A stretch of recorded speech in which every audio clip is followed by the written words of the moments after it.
Hi folks, welcome to the Prepared Homestead. This is Travis. Thank you all for stopping by to watch. Carpe Diem, my friends. Carpe Diem. There's been a lot happen over the last 24 hours, hasn't there? Probably most of you have been just very focused on the things that are transpiring, not just in the U.S. Capitol, but the whole sentiment and mood that seems to be shifting in this nation.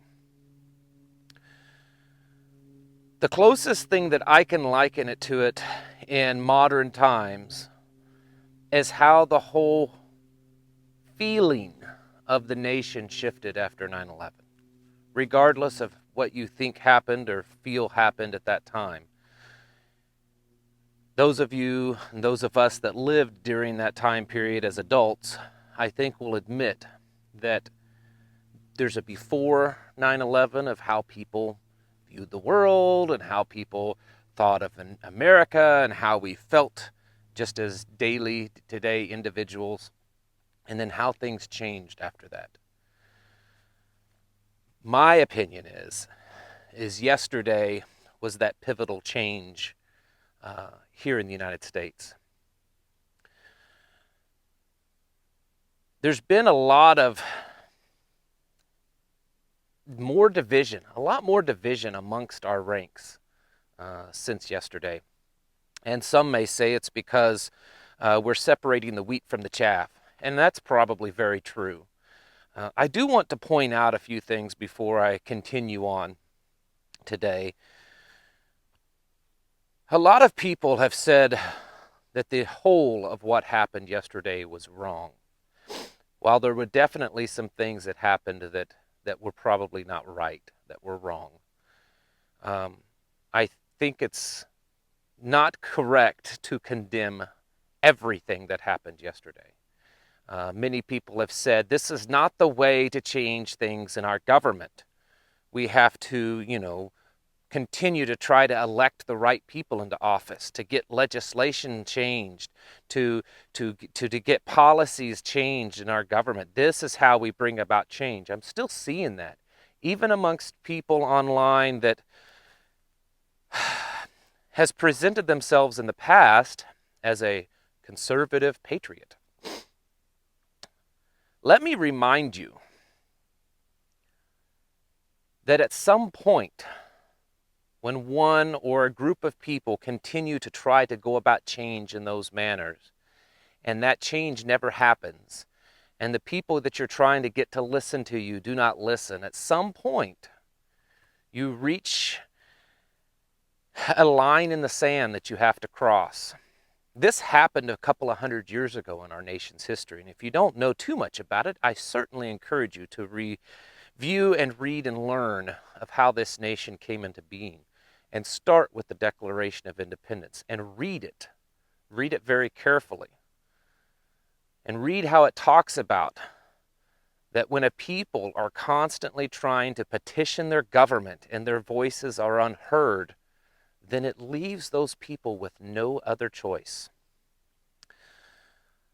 Even on my video I released yesterday, I had some people kind of attacking the idea that there was a revolution going on. Well, that's bad, because revolutions that's communism. Then what do you call the revolutionary war here in the United States? Do you know that and realize that when all of our founding fathers, George Washington, Thomas Jefferson, all of those people signed those documents, when they went to war, all those people that went out there and fought against the redcoats, those were not Americans doing that. Those were subjects of the British Crown. They were citizens and subjects of the British Crown. They were British citizens. They were not Americans fighting a foreign power. They were citizens fighting their own government. And they knew that when they crossed that line, there was no going back. And once they crossed that line, they knew that their only option was to continue fighting to the end, because that's the only hope of winning. Not stepping over the line for a little bit to make some noise and then quickly backing away.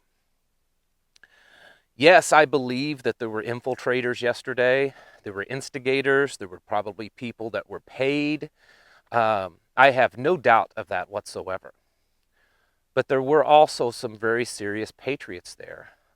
I've read and listened to some videos of people that were there that said that they were there with the intent and belief that it was going to turn violent and it was going to be a revolution. And it was stopped. Now, some of you may still believe that there is some elusive plan that's in the works, and it could be. There are, and I will touch here in a minute, there are some indications that there is something strange going on. So I will at least admit to that part.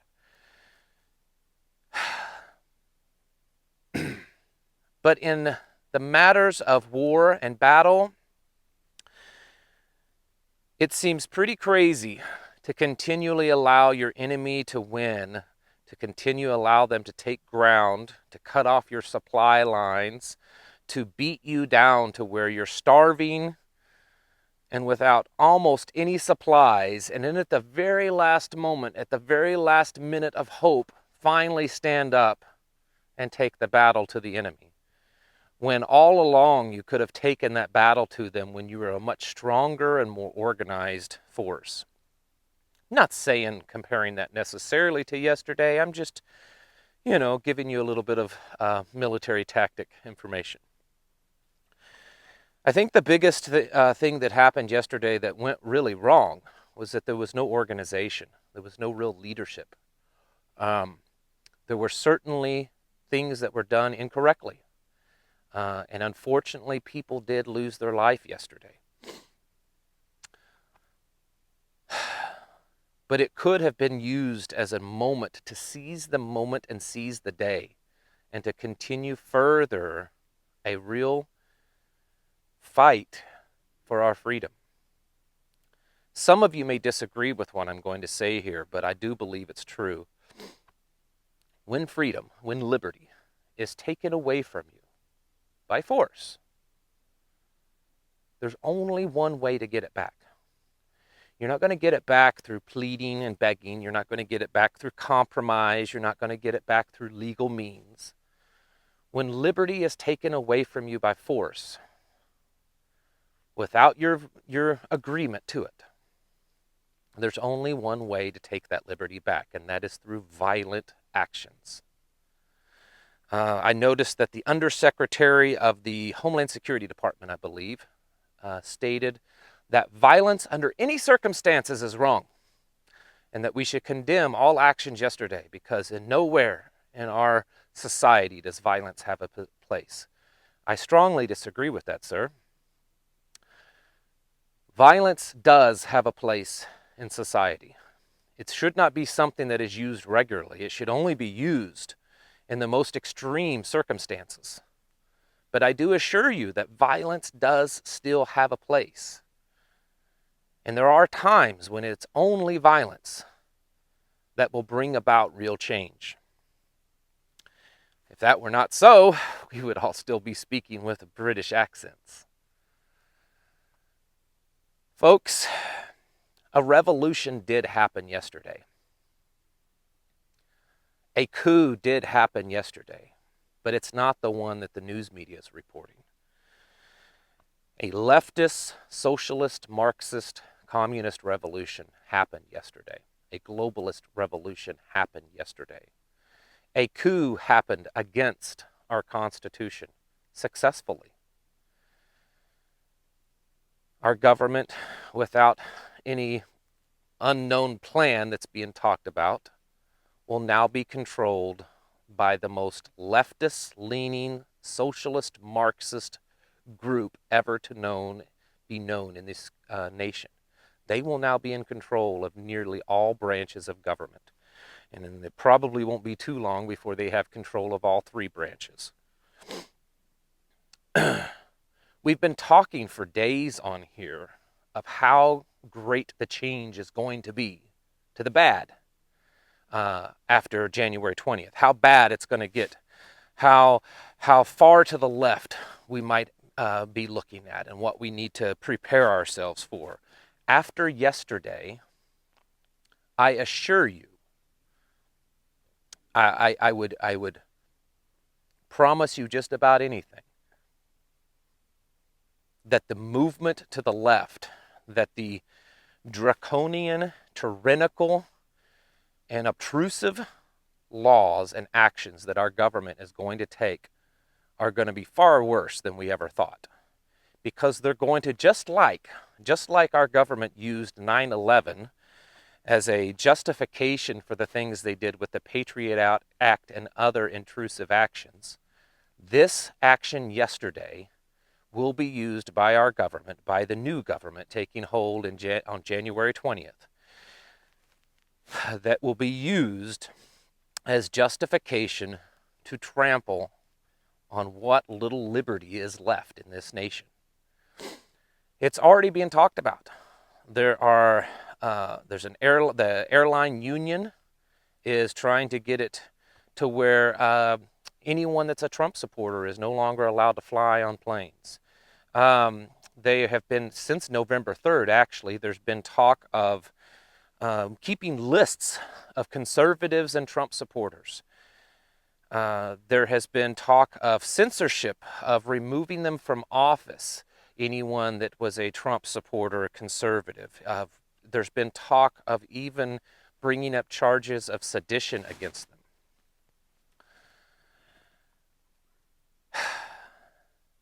It's not going to be good for a very long time, folks. I know many of you are still holding out hope that something may happen still. And I will admit that if the president officially has lost, if Joe Biden has been officially certified, if the president has been virtually censored on every possible way he can communicate to his people, and has already said that he will allow a transition of powers, then why are they so hell-bent on getting him out of office right now, immediately? I mean, he only has 13 more days. Why are they doing everything they can between invoking the 25th Amendment and already have filed impeachment charges against him? Why are they so afraid of him still being in power for 13 more days? That, I will admit, sounds a little suspicious. That maybe they know something or afraid of something. But things have changed in our nation drastically yesterday. And the biggest failure, I believe, again, is that patriots, not the Antifa people, but patriots walked away too easily. There's now over 6,000 U.S. troops in Washington, D.C., and they are fortifying the positions at the U.S. Capitol as I speak. So the odds of any patriot ever going there again to have their voices heard is almost non-existent. Folks, you need to prepare like you've never prepared in your life, I believe, because the Great Reset is upon us. The economy crashing and changing is upon us. And the Big Brother police state with a very strong Marxist slant is upon us.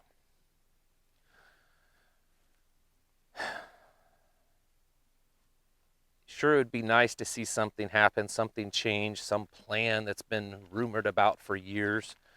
But I think we should all, at least for now, be preparing ourselves for the fact that the America we once knew and once loved is probably no more.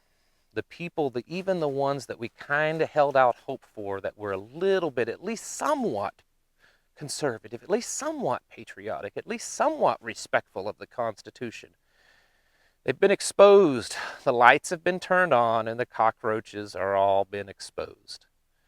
I think it's pretty safe to say that there's hardly one living person in Washington, D.C. that cares anything about you or the Constitution. And yes, that's just my opinion. I'll be talking about this probably more and more, I guess, from here and there at least.